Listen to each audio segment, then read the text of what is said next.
Já peço que os irmãos estejam abrindo suas Bíblias no livro de Miqueias. Miqueias, capítulo 5. Lerei dos versos 2 até a parte A, a primeira parte do versículo 5. Miqueias 5, a partir do verso 2, assim diz a palavra do Senhor. E você, Belém Efrata, que é pequena demais para figurar como grupo de milhares de Judá, de você me sairá aquele que há de reinar em Israel, e cujas origens são desde os tempos antigos, desde os dias da eternidade. Portanto, o Senhor os entregará até o tempo em que aqui está em dores tiver dado à luz. Então, o restante de seus irmãos voltará aos filhos de Israel. Ele se manterá firme e apacentará o povo na força do Senhor, na majestade do nome do Senhor, seu Deus. E eles habitarão seguros, porque agora ele será engrandecido até os confins da terra. E ele será a nossa paz. Amém. Vamos mais uma vez em oração?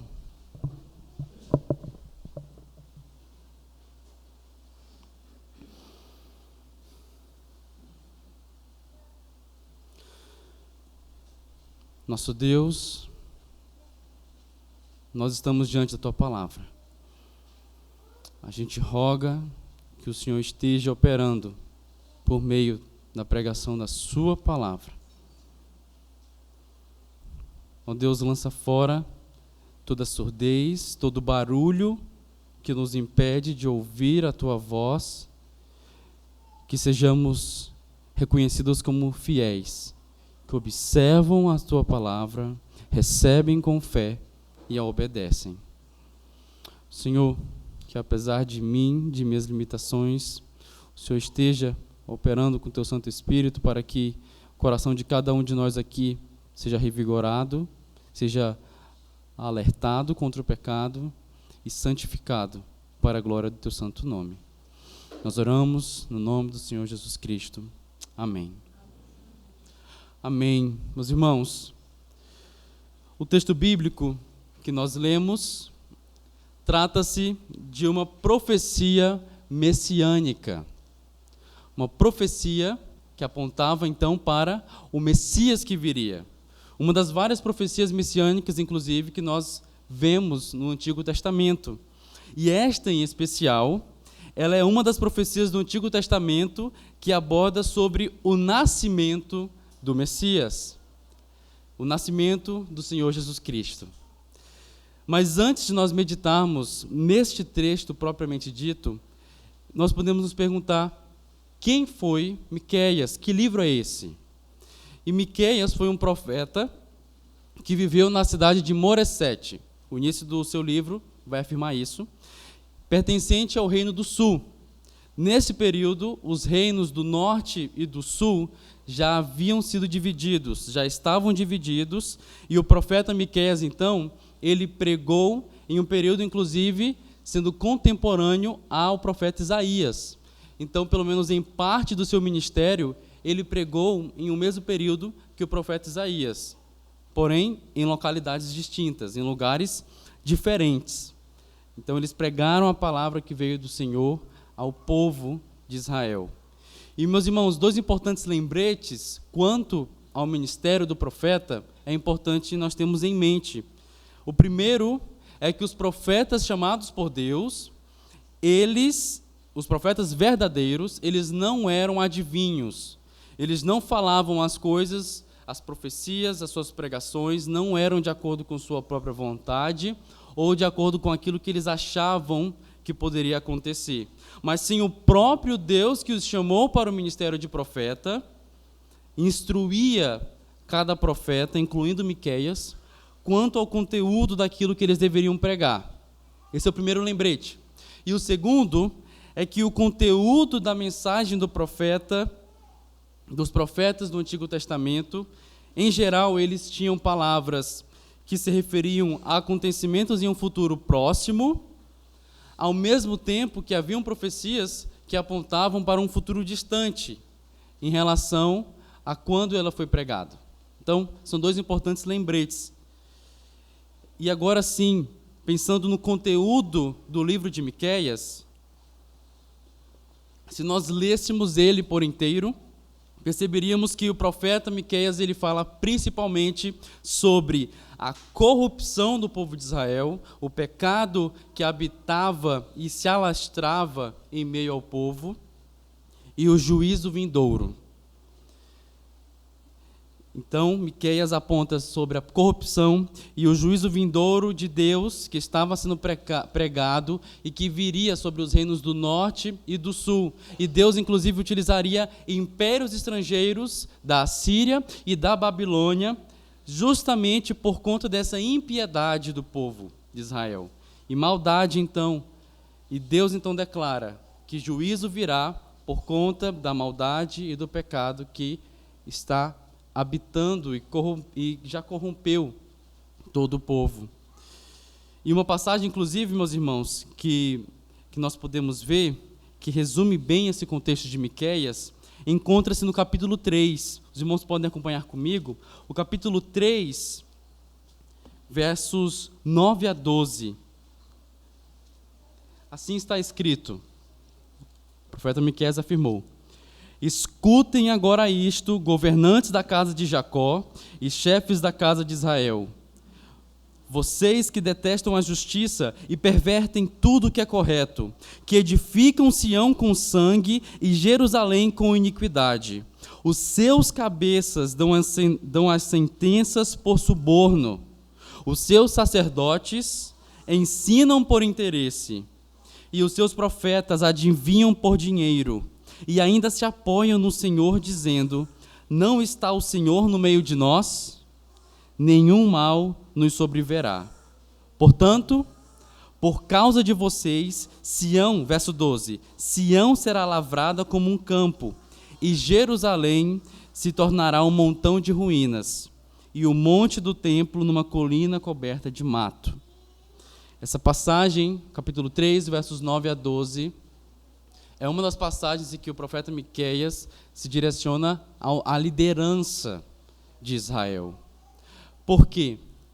O pecado que Miqueias afirma ao longo do livro é variado, mas um dos que mais Miqueias lutou, afirmou e pregou contra foi a corrupção que habitava em meio à liderança de Israel.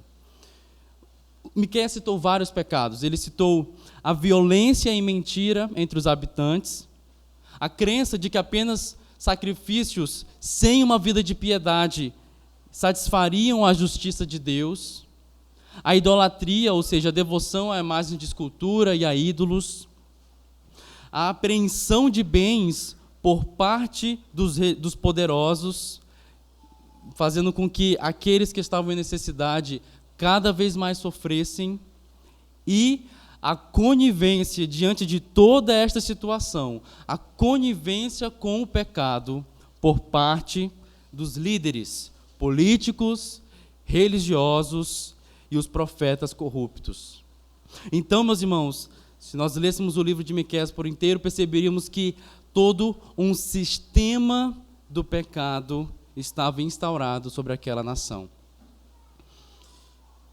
E, justamente como lemos nesta passagem, no capítulo 3, um sistema totalmente corrompido era percebido, e a realidade naquela época era de que se até os líderes religiosos e governantes políticos que deveriam guiar a nação em santidade e obediência ao Senhor estavam nessas condições de rebeldia, quanto mais o povo, caminhando também em iniquidade.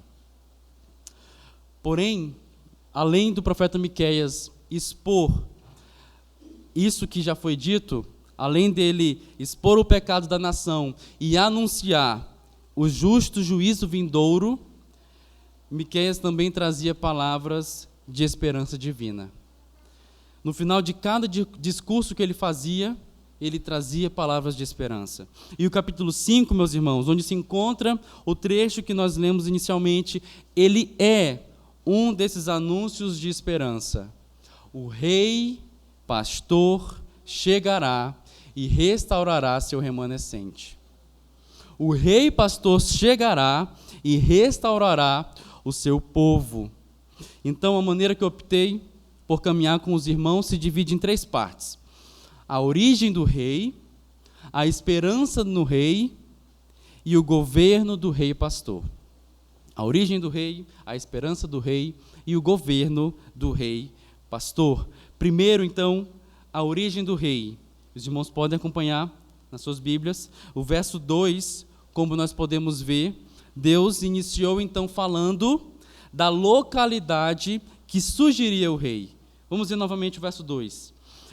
E você, Belém Efrata, que é pequena demais para figurar como grupo de milhares de Judá, de você me sairá aquele que há de reinar em Israel.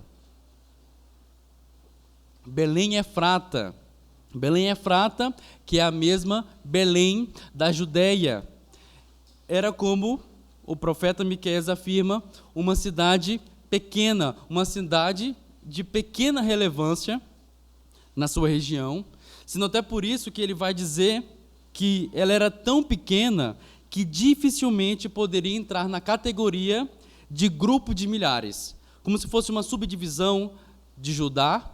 Grupo de milhares seriam as nossas cidades, digamos assim, ou alguma organização parecida, e Belém é colocada como tão pequena que ela nem pode ser considerada esse grupo, um grupo de milhares. É como se Miqueias falasse, o Senhor falasse: você, Belém, é tão pequena que não tem nem tamanho suficiente para ser uma província, mas você é a cidade escolhida. De você me sairá aquele que há de reinar em Israel. E neste momento, meus irmãos, qualquer ouvinte ou qualquer leitor familiarizado com a história do povo de Israel redobraria sua atenção. Por quê? Um rei, e não qualquer rei, já havia surgido de Belém.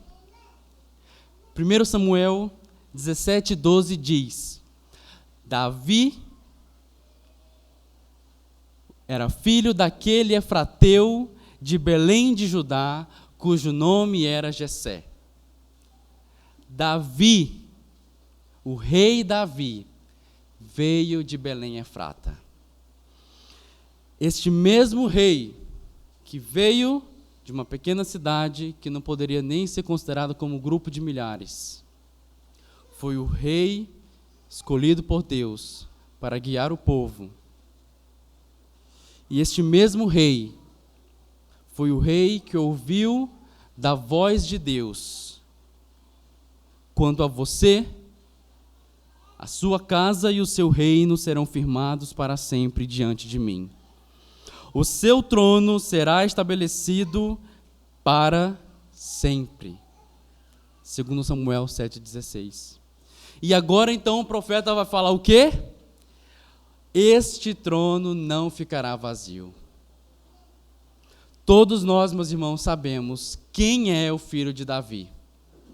Os judeus sabiam que o Messias viria da linhagem de Davi e sabiam também que ele viria de Belém. Abra sua Bíblia em Mateus 2. Quando os magos, seguindo a estrela do Oriente, passaram pelo rei Herodes, o texto vai afirmar em Mateus 2, versículo 4, assim: Então Herodes convocou todos os principais sacerdotes e escribas do povo e lhes perguntou onde o Cristo deveria nascer. Eles responderam: em Belém da Judeia, porque assim está escrito por meio do profeta: e você, Belém, terra de Judá, de modo nenhum é a menor entre as principais de Judá, porque de você sairá o guia que apacentará o meu povo, Israel. Eles estavam aqui fazendo menção, fazendo referência a Miqueias, afirmando que desta pequena cidade viria o Messias. E nós sabemos disso, meus irmãos. Ele já chegou. Ele já veio. Ele nasceu em Belém da Judeia. Jesus Cristo já chegou. A profecia já se cumpriu. E algo interessante de nós percebermos, retornando para Miqueias 5, é que o Senhor Deus afirma, lá em Miqueias 5, verso 2, de você, Belém, me sairá aquele que há de reinar em Israel. De você me sairá aquele que há de reinar em Israel. De Belém viria aquele que pelo próprio Deus seria enviado. E novamente, meus irmãos, à luz do Novo Testamento, nos é afirmado que Jesus Cristo, ele é não somente o filho de Davi, mas o filho do próprio Deus. Aquele que existiu por toda a eternidade passada. Não só existiu, como também trouxe à existência todas as coisas criadas. Pois ele é a imagem do Deus invisível, o primogênito de toda a criação. Ele é antes de todas as coisas e nele tudo subsiste. Colossenses 1. Meus irmãos, a verdade do cristianismo, que é loucura para os homens, é que sim, aquele bebê deitado sobre uma manjedoura, nascido em uma pequena cidade chamada Belém Efrata, localizada em uma pequena nação no meio do deserto, aquele bebê criou a terra e todo o universo. Suas origens, o texto afirma, são desde os tempos antigos, apontando para o rei Davi, mas também são desde os tempos eternos, desde os dias da eternidade. Jesus Cristo é o Deus homem. Jesus Cristo é o cumprimento da profecia de que em Belém da Judeia viria o Messias. Ele já veio e ele já cumpriu. Amém, meus irmãos? A verdade é que nós poderíamos passar nesse verso 2 dezenas de horas apenas meditando na grandeza e beleza anunciada nesse versículo. Ao mesmo tempo que outras verdades e excelências nós podemos perceber na continuidade, como veremos caminhando para o verso 3, onde o ponto será a espera do rei. O verso 3 descreve, então, o intervalo entre a promessa do Messias e os efeitos plenos do seu reinado. O verso 3 é como se fosse esse intervalo entre a espera do Messias e o cumprimento pleno desse reinado, o cumprimento pleno do reinado do Messias. Acompanhem comigo como está escrito no verso 3. Portanto, o Senhor os entregará até o tempo em que aqui está em dores de parto, em dores tiver dado a luz. Esta, então, meus irmãos, é uma dura notícia aos ouvintes. O profeta aqui, como eu já disse, ao longo de outras partes do livro, ele traz palavras de juízo. E aqui, então, o profeta, ele está fazendo esse lembrete. Faz uma moderação para que os judeus entendam que eles deveriam suportar muitos males antes que Deus aliviasse as suas misérias. Eles deveriam suportar males estes que, na verdade, eram consequências da sua rebeldia contra o Senhor. Miqueias, ele falou sobre isso. O juízo viria sobre eles. O Senhor é um Deus justo. A condição, o estado, o contexto de Israel era um contexto de que, apesar de que essa palavra seja de bênção e salvação, na verdade, aquilo que eles mereciam era um juízo. E a nossa condição humana é a mesma. Palavras de esperança são aquilo que nos sustenta, porque nós sabemos que em Cristo temos a esperança. Mas não é Cristo que nós merecemos. Não é a salvação que nós merecemos. E Miqueias lembra isso a eles. Vocês passarão por dores e essas dores não serão nada pesadas diante daquilo que vocês merecem. Eles deveriam suportar males.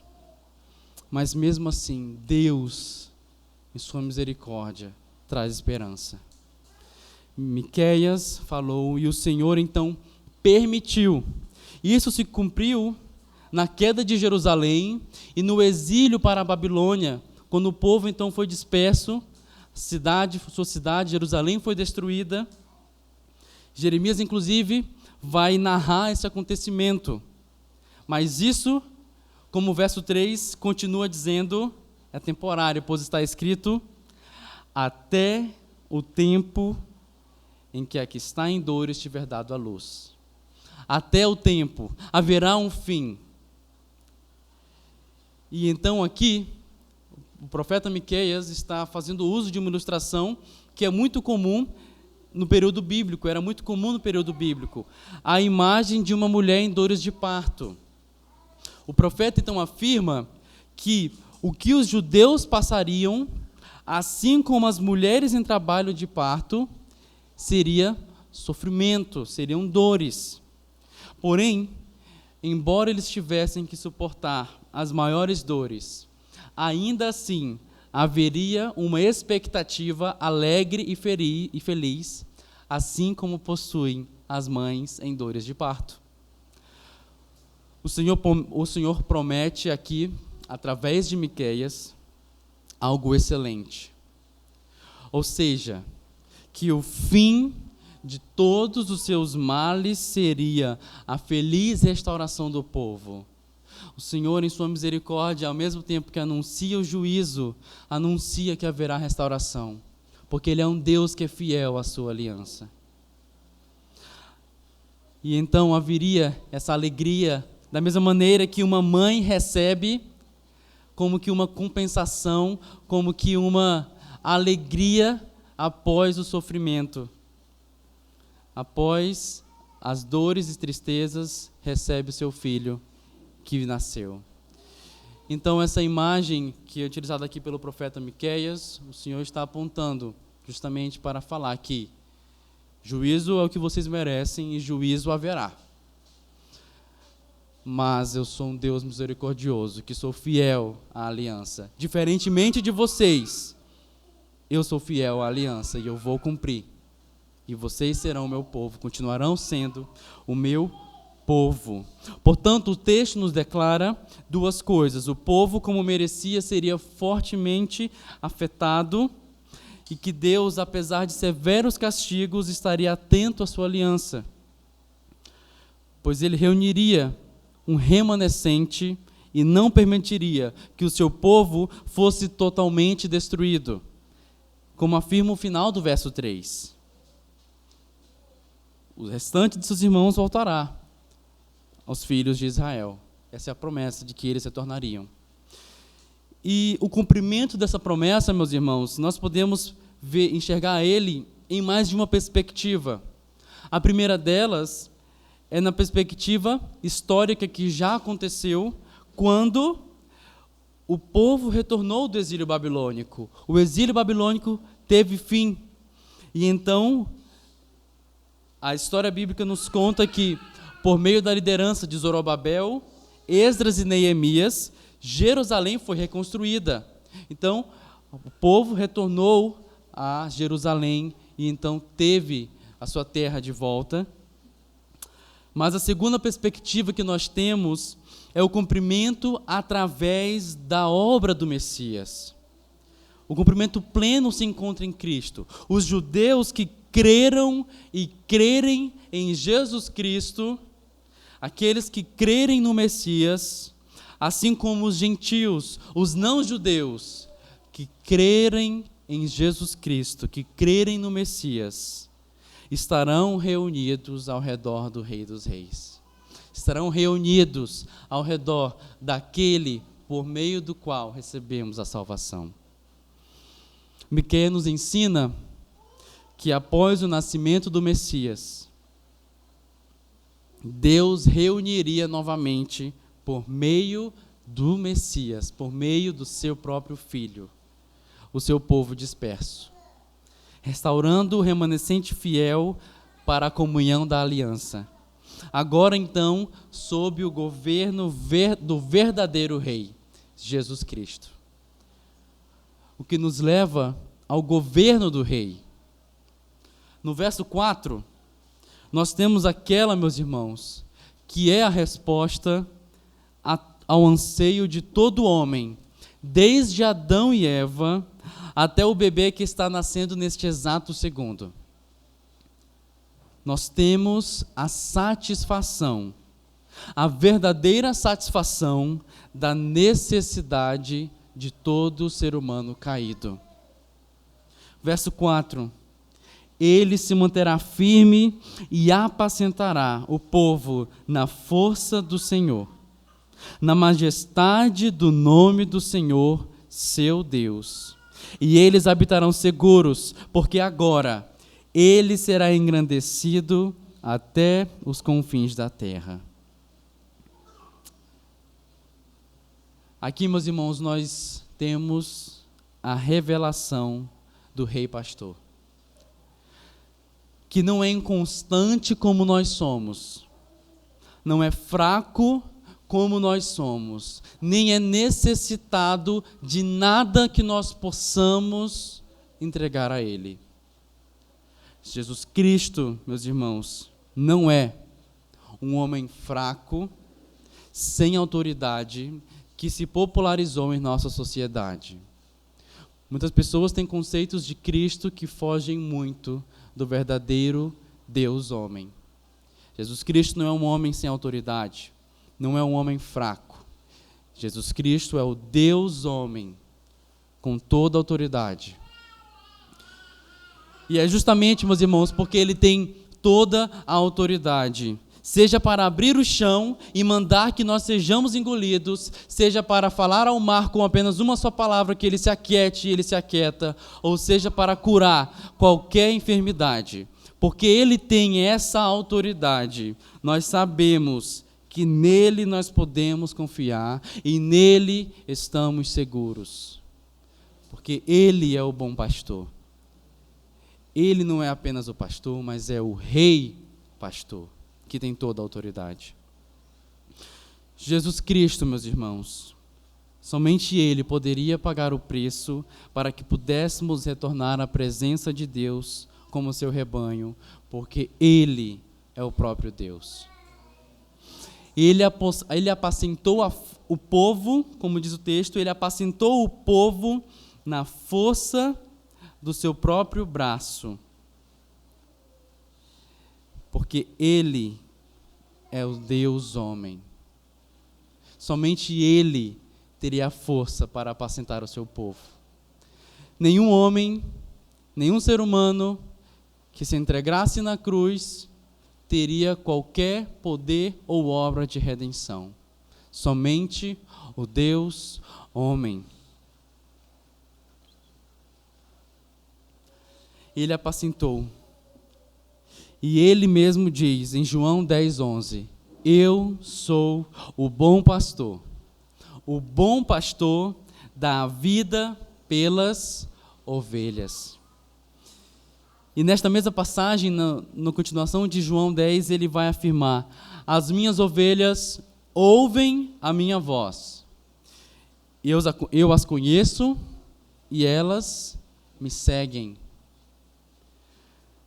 Meus irmãos, Jesus Cristo é o bom pastor. Ele é o Rei Pastor. E Ele falou por meio da sua palavra, e ela é pregada desde a sua vinda até hoje. Então, não é Ele que está deixando de falar, mas é a humanidade que está deixando de ouvir. Gostaria de trazer uma reflexão neste momento a nós. Será que você e eu temos ouvido a voz do bom pastor? Você, crente no Senhor, tem ouvido a voz do bom pastor, tem guardado a sua palavra, tem guardado ela em seu coração e ouvido os seus alertas contra o pecado? Você, meu amigo e minha amiga, que ainda não se arrependeu dos seus pecados e ainda não entregou a sua vida a Cristo, por que você não tem ouvido a voz do bom pastor? Ele tem falado. Hoje, mais uma vez, Ele está falando. A continuação do verso 4, meus irmãos, ela vai colocar que eles, os crentes no Messias, os crentes em Jesus Cristo, habitarão seguros, porque agora Ele será engrandecido até os confins da terra. Meus irmãos, isso é maravilhoso. O texto afirma que o povo de Deus habitará seguro, não por causa de muralhas, não por causa de cidades bem construídas, não por causa de exércitos, nem por estratégias humanas, mas por causa do pastor que apacentará o seu povo. A segurança do povo não está nas circunstâncias, está na pessoa do rei. Um rei que é melhor que o rei Davi. O rei pastor eterno. O texto ainda diz que ele será engrandecido até os confins da terra. E aqui nós vemos claramente que o reinado desse rei não está restrito a Israel, não está restrito a Judá, nem a cidade de Belém Efrata. O reinado de Cristo alcança todas as nações, todas as línguas, todos os povos. Ele é o Rei universal. Ele é o Senhor soberano sobre toda a terra. Ele cumpriu aquilo que os profetas anunciaram, aquilo que Miqueias declarou séculos antes, hoje nós vemos ser cumprido. Diante dos nossos olhos, meus irmãos, o Evangelho chegando e sendo pregado em cada continente, em cada povo, em cada língua, igrejas sendo estabelecidas, pessoas sendo salvas. A obra do Senhor não é nossa, nós somos usados por Ele, mas não é a nossa obra que converte ninguém, nem alcança nenhum povo não alcançado. Somente Cristo restaura, transforma e traz corações rebeldes para si. E Ele está cumprindo. Miqueias está sendo cumprido aqui, quando diz que Ele será engrandecido até os confins da terra. A obra do Senhor está avançando. Cristo está sendo engrandecido até os confins da terra. O cristianismo cresceu, meus irmãos, e ele tem avançado não por obra de nenhum cristão, mas pela obra do próprio Cristo. E então nós chegamos à primeira frase do verso 5. E Ele será a nossa paz. Ele será a nossa paz. Meus irmãos, o texto não diz que Ele dará a paz. O texto não diz somente que Ele nos dará, entregará a paz, mas Ele será a nossa paz. A paz, meus irmãos, ela não é apenas algo que Cristo concede. A paz é quem Cristo é. A nossa paz, ela não é uma circunstância favorável, não é um momento de tranquilidade, não é a ausência de conflitos. A nossa paz é uma pessoa. O pecado quer nos fazer, e o mundo, a nossa carne, quer nos lembrar, quer nos fazer achar que a paz está nessa terra e nas coisas dessa terra. Mas a nossa paz é o próprio Cristo. A nossa paz é o Deus que se fez homem. Sem Cristo, o ser humano pode ter algum tipo de conforto, sim, nessa terra. Ele pode ter lazeres, ele pode ter sucesso aos olhos do mundo, mas ele nunca terá a paz verdadeira. O problema principal do homem não é externo. Aquilo que é externo é a demonstração do que está internamente, em seu coração. O pecado, ele nos separou de Deus. E somente Cristo pode resolver isso. A palavra de Deus nos diz em Romanos 5:1, justificados, pois, mediante a fé, temos paz com Deus, por meio de nosso Senhor Jesus Cristo. A paz que Cristo traz é, antes de tudo, meus irmãos, paz com Deus. Lembram do estado que Israel estava? Rebeldia contra o Senhor, inimizade contra o Senhor. Não estavam em paz com Deus. E, de certa maneira, é a realidade de todo pecador dessa terra. A paz que Cristo traz é, antes de tudo, paz com Deus. E quando nós temos paz com Deus, nós podemos enfrentar qualquer guerra neste mundo. Meus irmãos, Miqueias nos afirmou por meio desta passagem que o rei, ele, apesar de ter uma origem humilde, ele é eterno. Ele tem a natureza eterna. É o Filho do próprio Deus. Ele é um rei que viria após um tempo de dor, juízo e espera, e já veio. Já se cumpriu. Um rei que governa como pastor, que garante a segurança ao seu povo. Um rei que avançaria até os confins da terra, e assim ele está fazendo. E este mesmo rei disse que um dia retornaria como juiz, para julgar toda a iniquidade e resgatar aqueles que nele se encontrassem. Ele já veio na sua primeira vinda, assim como ele virá em breve. E este rei é o rei que é a nossa própria paz.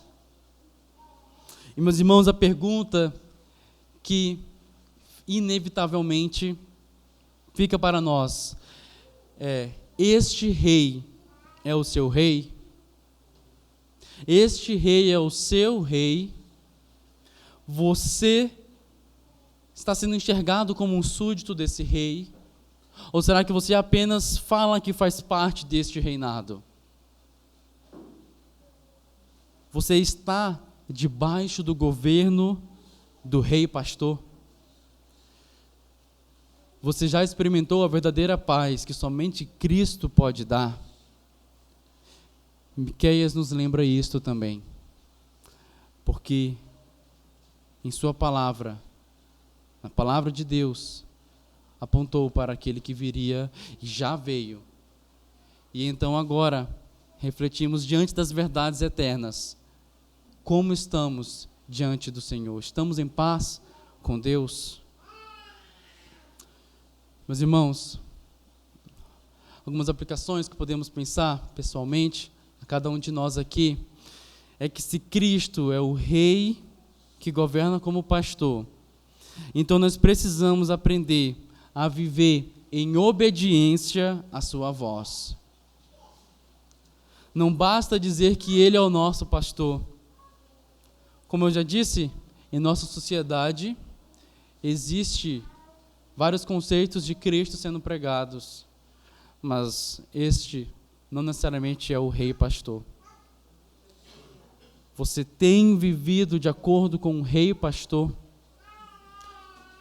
É necessário viver como ovelhas que ouvem, confiam e seguem, crer e observar tudo quanto ordenar. O fiel obedece ao que Cristo mandar. A Igreja de Cristo precisa abandonar a vida de independência espiritual ou achar que apenas falando o nome de Cristo como se fosse algum tipo de mantra estaremos protegidos. Na verdade, precisamos buscar ter relacionamento com esse Cristo. e se submeter diariamente à palavra do bom pastor. Meus irmãos, outra coisa que podemos refletir é que se a nossa segurança ela está no Rei, então nós não devemos colocar a nossa confiança nas coisas deste mundo. Dinheiro, estabilidade, decisões políticas em nossa sociedade, saúde e recursos podem falhar. Diariamente, os efeitos da queda se mostram que falham, na verdade. Mas o governo de Cristo jamais falha. A igreja, ela entende que vive e deve viver debaixo deste governo. E então precisa viver descansando na soberania de Deus, mesmo em meio às crises. Lembrando que a nossa segurança não vem das circunstâncias, mas da presença do pastor conosco. Eis que estarei convosco todos os dias, até a consumação dos séculos. E se Cristo está sendo engrandecido até os confins da terra, como Ele está, então a igreja não pode viver para si mesma. A igreja não pode viver para si mesma. Nós somos chamados a participar da expansão desse reino, vivendo em testemunho, proclamando o evangelho e sustentando a obra missionária, sustentando o ministério que o Senhor levantou para que a sua obra avançasse. Uma igreja que entende que Cristo reina sobre toda a terra, não se fecha em si, mas vive para a glória de Deus neste mundo. Amém, meus irmãos? Que o Senhor nos conceda a graça de não apenas admirarmos essa profecia, que na beleza e sabedoria do Senhor já foi cumprida, mas que também vivamos debaixo do reinado do Rei que veio de Belém, que governa hoje e reina eternamente. Amém? Oremos ao Senhor.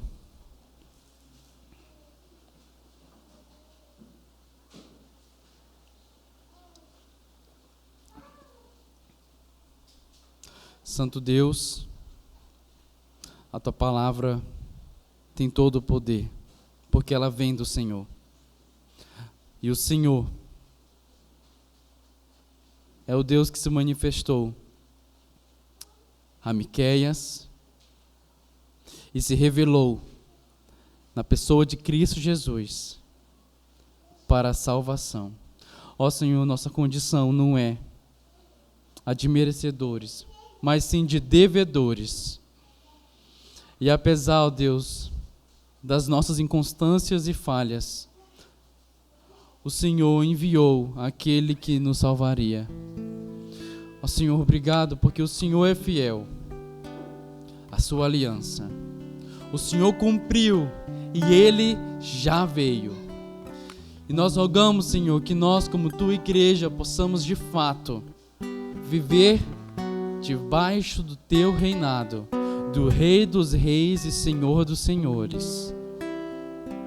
Ó Deus, ajuda-nos a cada vez mais sermos reconhecidos como súditos do Rei, como servos do Rei e ovelhas do bom pastor. Ó Senhor, obrigada por tamanha salvação.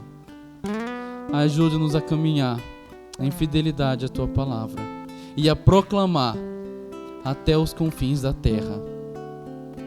Nós oramos no nome do nosso Rei e Pastor, Jesus Cristo. Amém e amém.